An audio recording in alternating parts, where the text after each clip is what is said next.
విజయసాయిరెడ్డికి ఏమైంది? ఏపీ రాజకీయాల్లో ఆ నలుగురు సైలెంట్ అవ్వడం వెనుక మర్మమేంటి?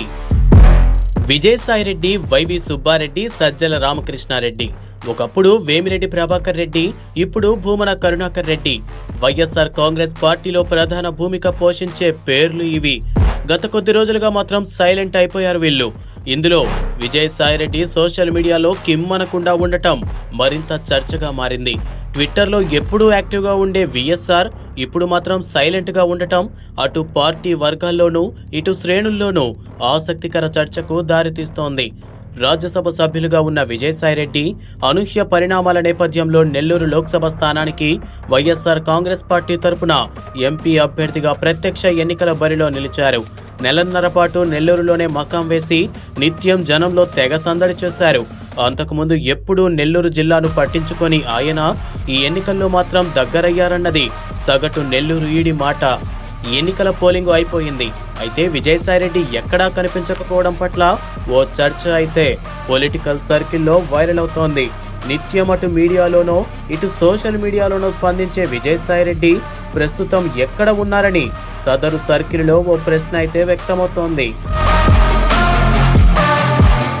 పోలింగు ముగిసిన అనంతరం రాష్ట్రంలో చోటు చేసుకున్న పరిణామాలపై వైసీపీలోని పలువురు కీలక నేతలు స్పందించారని, కానీ విజయసాయిరెడ్డి మాత్రం ఎందుకు స్పందించలేదని సందేహం వ్యక్తమవుతోంది.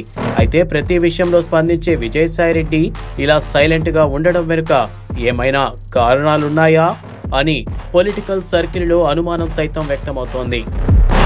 లేకుంటే నెల్లూరులో తనకు ఓటమి తప్పదనే విషయం ఆయనకు ముందుగానే తెలిసిపోయిందా? అందుకే ఆయన సైడ్ అయిపోయారా అని రాజకీయ వర్గాల్లో ఓ చర్చ కూడా నడుస్తున్నట్లు సమాచారం. గత అసెంబ్లీ ఎన్నికల్లో నెల్లూరు జిల్లాలో మొత్తం అన్ని అసెంబ్లీ స్థానాల్లో వైసీపీ క్లీన్ స్వీప్ చేసింది. కానీ ఏడాది క్రితం ఎమ్మెల్యే కోటాలో జరిగిన ఎమ్మెల్సీ ఎన్నికల్లో టీడీపీ అభ్యర్థి పంచుమర్తి అనురాధ అనూహ్య విజయం సాధించారు. అనంతరం నెల్లూరు జిల్లాలో రాజకీయ పరిణామాలు ఒక్కసారిగా మారిపోయాయి. ఆ తర్వాత జిల్లాలో వైసీపీ పరిస్థితి కూడా అంతే వేగంగా మారిపోయింది. ఎన్నికలకు కొద్ది రోజుల ముందు నెల్లూరుకు చెందిన ఆ పార్టీ రాజ్యసభ సభ్యుడు వేమిరెడ్డి ప్రభాకర్ రెడ్డి దంపతులు వైసీపీకి రాజీనామా చేసి టీడీపీలో చేరారు. అంతేకాకుండా ఈ ఎన్నికల్లో విజయసాయిరెడ్డికి రాజకీయ ప్రత్యర్థిగా వేమిరెడ్డి బరిలో నిలిచారు. నెల్లూరు ఎంపీగా వేమిరెడ్డి ప్రభాకర్ రెడ్డి గెలుపు ఖాయమనే సంకేతాలు ఇప్పటికే జిల్లాలో బలంగా వినిపిస్తున్నాయి. అందుకే విజయసాయిరెడ్డి సైలెంట్ గా సైడ్ అయిపోయారా అనే ప్రశ్న సైతం పొలిటికల్ సర్కిల్లో నడుస్తుండటం వినిపిస్తోంది. అయితే ఎన్నికల పోలింగ్ తర్వాత రాష్ట్రంలో చోటు చేసుకున్న వరుస పరిణామాలపై వైసీపీలోని వారంతా ఒక్కొక్కరుగా బయటకు వచ్చి మాట్లాడుతున్నారని, కానీ విజయసాయిరెడ్డి మాత్రం ఎక్కడా కనిపించడం లేదు. గతంలో వైఎస్ వివేక దారుణ హత్యకు గురైతే ఆయన గుండెపోటుతో మరణించారంటూ తొలిసారి మీడియా ముందుకు వచ్చి చెప్పిన వ్యక్తి ఈ విజయసాయిరెడ్డేనని ఈ సందర్భంగా పేర్కొంటున్నారు. అలాగే నందమూరి తారకరత్న తీవ్ర అనారోగ్యంతో బెంగళూరులోని నారాయణ హృదయాలయ ఆసుపత్రిలో చికిత్స పొందుతుంటే ఇదే విజయసాయిరెడ్డి ఆయన ఆరోగ్య పరిస్థితిపై మీడియా ముందు విపులీకరించి చెప్పారని ఈ సందర్భంగా గుర్తు చేస్తున్నారు. అలాంటి విజయసాయిరెడ్డి ఎన్నికల పోలింగు పూర్తయిన తర్వాత వెంటనే తనకు సహకరించిన పార్టీ శ్రేణులకు ఎక్స్ వేదికగా ధన్యవాదాలు తెలిపి ఆ తర్వాత ఇలా సైలెంట్ అయిపోవడం ఏమీ బాగోలేదని రాజకీయ వర్గాల్లో ఓ అభిప్రాయం అయితే వ్యక్తమవుతోంది. ఒకవేళ ఎన్నికల కోడ్ అమల్లో ఉందని, ఈ నేపథ్యంలో స్పందించకూడదని ఆయన భావిస్తుంటే కనీసం ట్విట్టర్ వేదికగా ఆయన గంటకో పూటకో రోజుకో ఒకసారి విజయసాయిరెడ్డి స్పందించే వీలుంది.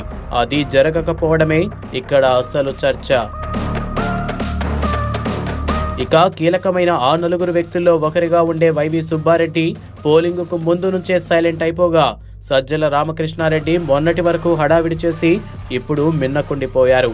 ఇక తిరుపతి పోలింగ్ లో తనదైన ప్రతాపం చూపిన భూమన కరుణాకర్ రెడ్డి కూడా సైలెన్స్ మెయింటైన్ చేస్తున్నారు. మొత్తంగా అధినేత జగన్ లండన్ వెళ్లటం, ఆ పార్టీ ముఖ్య నాయకులు సైలెంట్ గా ఉండటం అటు సొంత పార్టీలో ఇటు ప్రతిపక్షాల్లోనూ ఆసక్తికర చర్చకు దారితీస్తోంది.